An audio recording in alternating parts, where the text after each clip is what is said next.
Ciao les amis, aujourd'hui 93e jour de l'aventure réveil à Shanghai. Je me trouve dans le district de Jing'an. C'est un quartier que j'ai peu exploré, que je connais pas beaucoup. Je viens de me trouver un café avec une jolie terrasse, double espresso. Il y a des artistes en train de chanter dans la rue. Ça fait super plaisir, il fait un temps pas aussi beau qu'hier, mais pas trop mal, ça va, il fait bon. Je vais commencer aujourd'hui la journée par la visite d'un temple, le temple de Jing'an, qui est un temple assez important ici à Shanghai, un temple bouddhiste qui a été fondé en 247 après Jésus-Christ, mais il se trouve sur le site actuel seulement depuis 1216. Donc on va commencer la journée par là, et puis après je vais explorer le reste du quartier tranquillement. C'est parti pour une nouvelle journée d'exploration ici à Shanghai.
La visite du temple de Jing'an, les amis, c'était excellent. Je l'ai trouvé vraiment très beau, les boiseries, les sculptures, les bronzes, tout. Il est très chouette. Il m'a fait penser un petit peu, il y a des ornements, mais ça reste relativement sobre. Ça m'a fait penser un petit peu au sanctuaire Shinto au Japon. Il est très chouette. Je vous conseille vraiment de faire la visite. Et j'ai continué donc en direction de l'est. En fait, j'étais sur West Nanjing Road, donc la partie opposée à East, où j'étais hier soir, où j'ai terminé la journée. Et bon, là c'est pareil, hein, c'est quartier assez, on va dire, friqué, un peu huppé. Il y a aussi un centre d'affaires avec des bureaux. On trouve bien sûr toutes les grandes boutiques Dior et compagnie. Mais c'est un quartier très agréable, toujours avec des arbres, des platanes là sur le bord de la route. Vraiment très agréable pour se balader. Et puis je me suis arrêté dans une boulangerie française qui s'appelle Bread, etc. Il y avait des pâtisseries mais de malades. J'ai pris un millefeuille aux fruits rouges. C'était excellent, je me suis régalé, vraiment c'était très bon. Bon, à 4 € ou 5 € la pâtisserie, mais vraiment c'était excellent. Et puis j'étais toujours sur West Nanjing Road, je suis arrivé juste à la station justement de métro qui s'appelle West Nanjing Road. Et là je viens d'arriver dans un Lilong, mais rien à voir avec ce que j'ai vu jusque là. Un Lilong mais très bien j'allais dire très bien entretenu, en tout cas en très bon état, vraiment avec des allées beaucoup plus larges. Bon, on sent clairement qu'il y a plus d'argent ici, hein. Il y a des Porsche de garés, il y a des Mercedes de garés. Il est vraiment très chouette. Il y a même certains appartements qui ont des petits jardins devant, c'est pas mal, il y a pas mal de plantes, il y a pas mal de verdure. La brique est vraiment magnifique, les couleurs sont chouettes, il y a même aussi des petits balcons en pierre et tout. Il est vraiment très beau ce quartier, c'est très chouette. Très content d'être arrivé ici un peu par hasard, je me baladais. Je dis, ah, c'est quoi? Mais c'est encore un Lilong et tout. Ça s'appelle alors Jing'an Villa ou Bubbling Well Lane Apartment. Ça a été construit entre 1928 et 1932 et c'est vraiment très agréable de se balader ici.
déjeuner, les amis, je vous retrouve dans un restaurant qui s'appelle Yang Fried Dumplings. C'est une chaîne et l'une des spécialités alors de ce restaurant, mais surtout la spécialité de Shanghai, c'est les Sheng Jiang Bao. Ce sont des raviolis qui sont poêlés en fait. Souvent la garniture c'est au porc, mais ça peut être aussi aux crevettes. Il y a souvent beaucoup de jus à l'intérieur, donc il faut d'abord percer le ravioli, boire le jus. Bon, après vous pouvez le mettre dans une petite coupelle et vous mélangez ça avec le ravioli et tout. C'est vraiment très très bon. Et le fait que ça soit poêlé, il y a la moitié, enfin la partie en bas qui est un peu croustillante et le dessus qui est un peu plus tendre. Franchement, les Sheng Jiang Bao, c'est une tuerie. Vous ne pouvez pas venir à Shanghai sans goûter à ça, c'est vraiment très très bon. Je me souviens la dernière fois que j'étais venu, j'en ai mangé pas mal. Là ça fait 3 jours que je suis arrivé, j'en ai pas encore mangé. Et pour vous dire, je viens de commander une deuxième assiette. Je me suis pris une première assiette de 6 raviolis, ça coûte 27 yuan, ça doit faire un petit peu plus de 3 euros. Et je viens de recommander une deuxième assiette tellement c'est bon, tellement je me régale. En plus d'être bon, c'est beau, vous voyez, les petites graines de sésame dessus, de pavot là en noir, et les petites herbes, c'est vraiment délicieux et c'est rempli de jus. On va voir si j'en perds ça, vous allez peut-être vous en rendre compte. Vous voyez, il y a plein de jus à l'intérieur, c'est vraiment délicieux, c'est une tuerie.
C'est爽maintenant。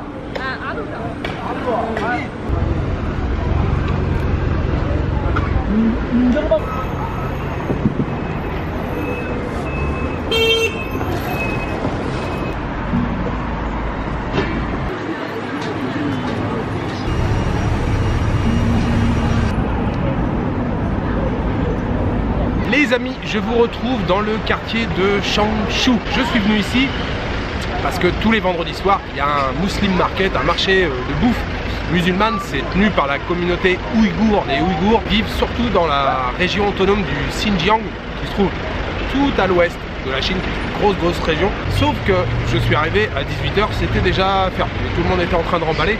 Je pensais que ça se tenait un petit peu le soir pour manger le soir. Et en fait non, ça doit être surtout en journée. Donc, mon plan tombe à l'eau.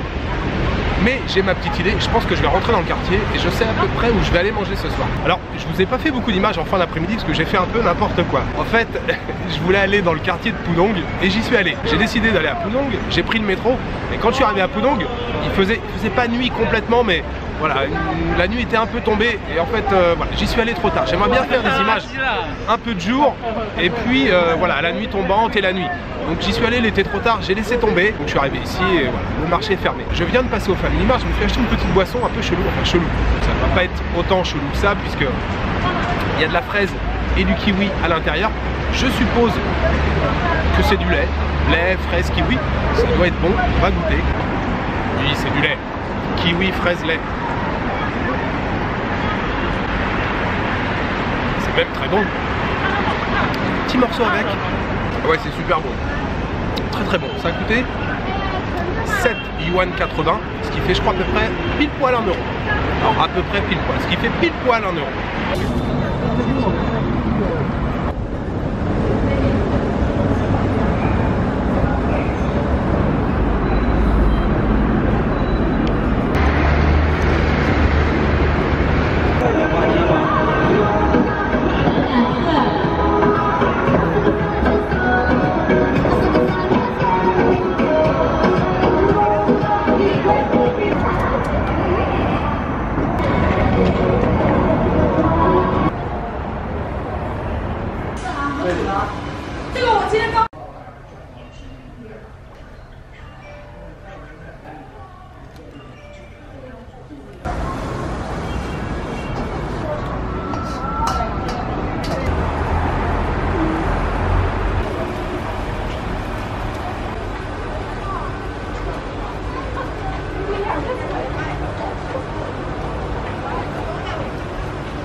Oui les amis, je suis allé au Burger King. Alors les gens qui me connaissent vont dire quoi Jules, t'as été dans un Burger King? Oui, je vais rarement dans ce genre d'établissement, Burger King, McDo. Bon, c'est toujours aussi décevant. Déjà, ça ressemble pas du tout à ce qu'il y a sur la photo. J'ai pris un triple, normalement avec 3 steaks. Les steaks, ils sont épais comme ça, là. Donc, ouais, au bout du compte, ça cale pas beaucoup. Bon, après, c'est pas mauvais, c'est pas non plus extraordinaire. Les frites, c'était plus que moyen. Donc, ça m'a pas beaucoup calé. Enfin, ça m'a calé un petit peu, mais voilà, j'avais besoin de manger autre chose. Je pense que c'est le dernier Burger King avant longtemps. Le dernier Burger King où j'avais mangé, c'était à Hong Kong. Et pas Hong Kong, le séjour là, il y a quelques jours. Hong Kong, il y a 6 ans. J'y étais pas retourné depuis. Donc je pense que le prochain, ça va attendre un petit moment. Donc, comme je vous l'ai dit, il y a quand même pas mal de choix ici. Il y a des chaînes là, dans une espèce de mall.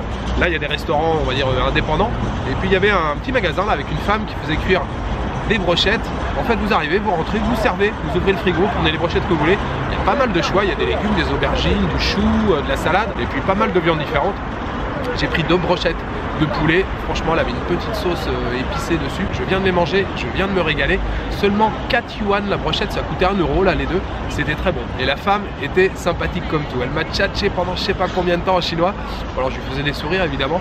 Et elle était vraiment rigolote, elle m'a fait beaucoup rire. Voilà, c'était une agréable journée, une fois de plus. La visite du temple ce matin, c'était très très cool. Vraiment, ça m'a beaucoup plu. Et puis le quartier de Lilong aussi, là, vraiment bien préservé et tout, très chouette. On est sur un autre standing hein, par rapport au Lilong que j'avais vu précédemment. En tout cas, c'était bien cool. Et puis ce soir, Pudong, c'est pas vraiment le fail, c'est un peu de ma faute. En fait, je préférais y aller quand il fait encore un peu jour et puis profiter de la nuit tombante. Il était un peu trop tard là ce soir. Donc j'y retournerai dans les jours à venir. Voilà, je vous souhaite une bonne soirée, une bonne nuit, une bonne après-midi. Je vous donne rendez-vous demain pour une nouvelle journée à Shanghai. Ciao, good night.